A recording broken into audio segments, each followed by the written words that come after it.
আসার আগেই তিনার সাথীর সংখ্যা হয়ে গেল 360 জন। কয়জন? 360। সিলেটে আসার পূর্বেই তিনি কোথা থেকে আসছে? ইয়ামিন থেকে। ইয়ামিন থেকে ভারত, ভারত থেকে বাংলাদেশ, বাংলাদেশের সিলেটের অঞ্চল। 360 জন তিনার আগে ছিল না, ভারত থেকে কিছু তিনার সঙ্গে অ্যাড হয়েছে, এজন্য হইল 360 জন। এই 360 জন আউলিয়া হযরতে রাজা হযরতে শাহজালাল রাহমাতুল্লাহি আলাইহি 360 জন আউলিয়া সহ যখন সিলেটের জমিনের দিকে আগমন করলেন, রাজা গৌর গোবিন্দ সাথে সাথে সংবাদ পেয়ে গেল। সংবাদ পাওয়ার পর বুঝতে পারল মুসলিম আউলিয়া, মুসলিম দরবেশগণ বাংলাদেশের দিকে আগমন করতেছে, তাদের সঙ্গে পারা যাবে না। তাদের মধ্যে রয়েছে আল্লাহ রাব্বুল আলামিনের কুদরতি রহমতের ক্ষমতা। এই জন্য রাজা গৌর গোবিন্দ কি করলো?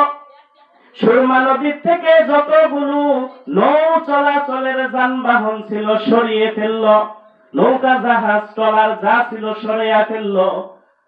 হযরতে শাহজালাল রাহমাতুল্লাহি আলাইহি সুরমা নদীর নিকটবর্তী হয়ে দেখে রাজা গৌর গোবিন্দ সকল নৌ যানবাহন সরিয়ে নিয়েছে, নদী পার হওয়ার মতো কোন যানবাহন নদীর মধ্যে নাই। এমন সময় হযরতে শাহজালাল রাহমাতুল্লাহি আলাইহি নিজের ব্যবহৃত জায়নামাজ পানির মধ্যে বিছাইয়া দিলেন। কিসের মধ্যে? পানির মধ্যে বিছাইয়া দিলেন। তিনার অনুসারীদেরকে আদেশ দিলেন তারা যেন জায়নামাজের মধ্যে উঠে যায়। ভাইয়ের আমার, বন্ধুরা আমার, বেশি দিন আগের ঘটনা নয়, বাংলাদেশের ঘটনা। সুরমা নদীর কিনারে হযরত শাহজালাল রাহমাতুল্লাহি আলাইহির জায়নামাজের মধ্যে 360 জন আউলিয়া বসে গেল। একটা জায়নামাজ একজন মানুষ বসার জায়গা, এই একজন মানুষ বসার জায়গার মধ্যে 360 জন আউলিয়া বসে গেছে। সুবহানাল্লাহ। ভাইরা আমার, বন্ধুরা আমার, শুধু তাই নয়, এই জায়নামাজ কাপড়ের তৈরি, পানির মধ্যে দিলে ভিজে যাবে, ডুবে যাবে। কিন্তু বাবা শাহজালাল রাহমাতুল্লাহি আলাইহির জায়নামাজটা পানির মধ্যে ডুবে নাই। 360 জন যাত্রী নিয়া সুরমা নদীর মধ্যে নৌকার চাইতে দ্রুত গতিতে চলতেছে। লা ইলাহা ইল্লাল্লাহ সাল্লাল্লাহু আলাইহি ওয়াসাল্লাম। ভাইরা আমার, বন্ধুরা আমার, কাপড়ের ধর্ম হলো পানির মধ্যে ডুবে যাবে, কিন্তু হযরতে বাবা শাহজালাল রাহমাতুল্লাহি আলাইহির জায়নামাজ 360 জন আউলিয়া নিয়ে নৌকার চাইতে দ্রুত গতিতে সুরমা নদী পার হইতে লাগলো। এমন সময় রাজা গৌর গোবিন্দর যে সমস্ত শয়তানি চক্রান্তকারী বুদ্ধি সম্পন্ন লোক যারা ছিল, তারা বুদ্ধি দিল মুসলিম দরবেশ আল্লাহ রাব্বুল আলামিনের কুদরতি ক্ষমতায়, কুদরতি পাওয়ারে, অলৌকিক ক্ষমতার দ্বারা জায়নামাজের মধ্যে সওয়ার হইয়া সুরমা নদী পার হইতেছে। তাদেরকে পিছু হটানোর জন্য কি বুদ্ধি আঁকা যায়? কি বুদ্ধি, কি করে তাদেরকে দমানো যায়?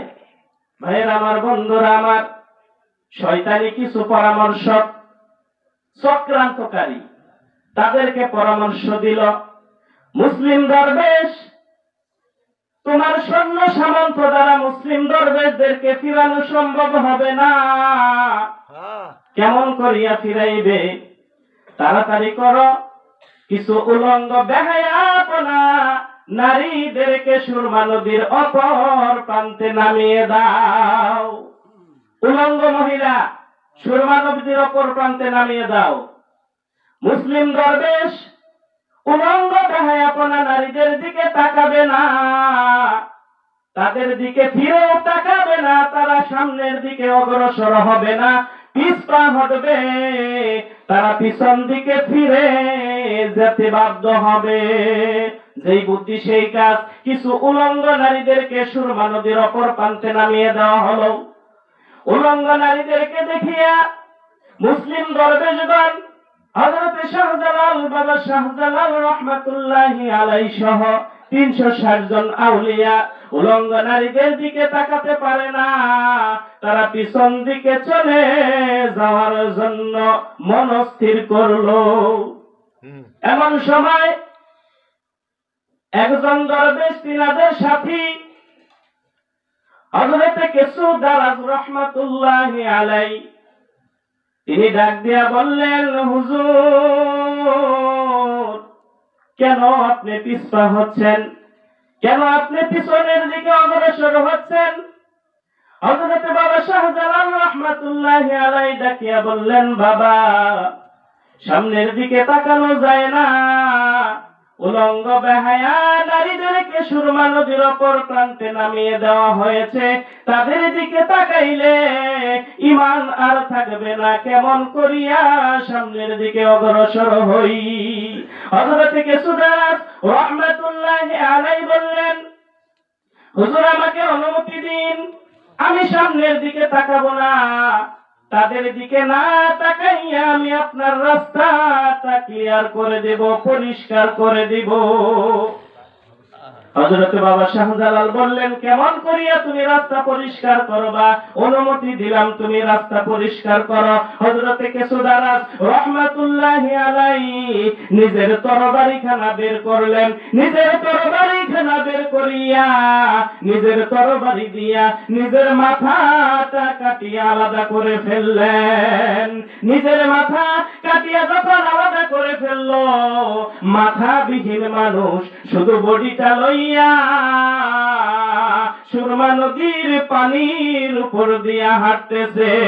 মাথা নাই, মাথা ছাড়া মানুষ এক হাতের মধ্যে তরবারি লইয়া পানির মধ্যে দিয়া হাঁটিয়া হাঁটিয়া যখন যাইতেছে, উলঙ্গ বেহায়া নারীরা মাথা ছাড়া মানুষ, এই মাথা ছাড়া মানুষ দেখিয়া তরবারি হাতে দেখিয়া তারা সাথে সাথে নদী ছেড়ে পালায়। যে কয়জন পালায় নাই, হযরত কেসুদারাস রহমাতুল্লাহি আলাইহি তাদেরকে দুনিয়ার জমিন থেকে মাথা ছাড়া অবস্থায় তরবারির আঘাতে দ্বিখণ্ডিত করেছে।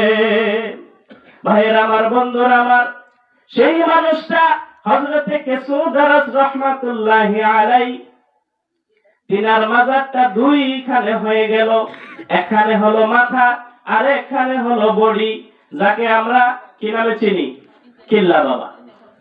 যিনাকে আমরা কিল্লা বাবা নামে চিনি, তিনি কিল্লা বাবা নয়, তিনি হলেন হযরত কেসুদারাস রহমাতুল্লাহি আলাইহি বাবা শাহজালাল রহমাতুল্লাহি আলাইহির সাথী, যিনি হলেন কেসুদারাস রহমাতুল্লাহি আলাইহি। তিনার মাথা এক জায়গায়, বডি আর এক জায়গায়। এটা জ্বলন্ত দৃষ্টান্ত। আল্লাহর ওলিগণ এত কষ্ট করে নিজের মাথা নিজের তরবারি দ্বারা কেটে এই বাংলার জমিনে ইসলাম ধর্ম প্রচার করেছে, ইসলাম ধর্ম প্রসার করেছে। আমাদের কাছে আল্লাহ রাব্বুল আলামিনের কুরআন পৌঁছে দিয়েছে, রাসূল করিম সাল্লাল্লাহু আলাইহি ওয়াসাল্লামের হাদিস, তিনার সুন্নাহ পৌঁছে দিয়েছে। এখন বর্তমান সময়ে এক শ্রেণীর মুসলমান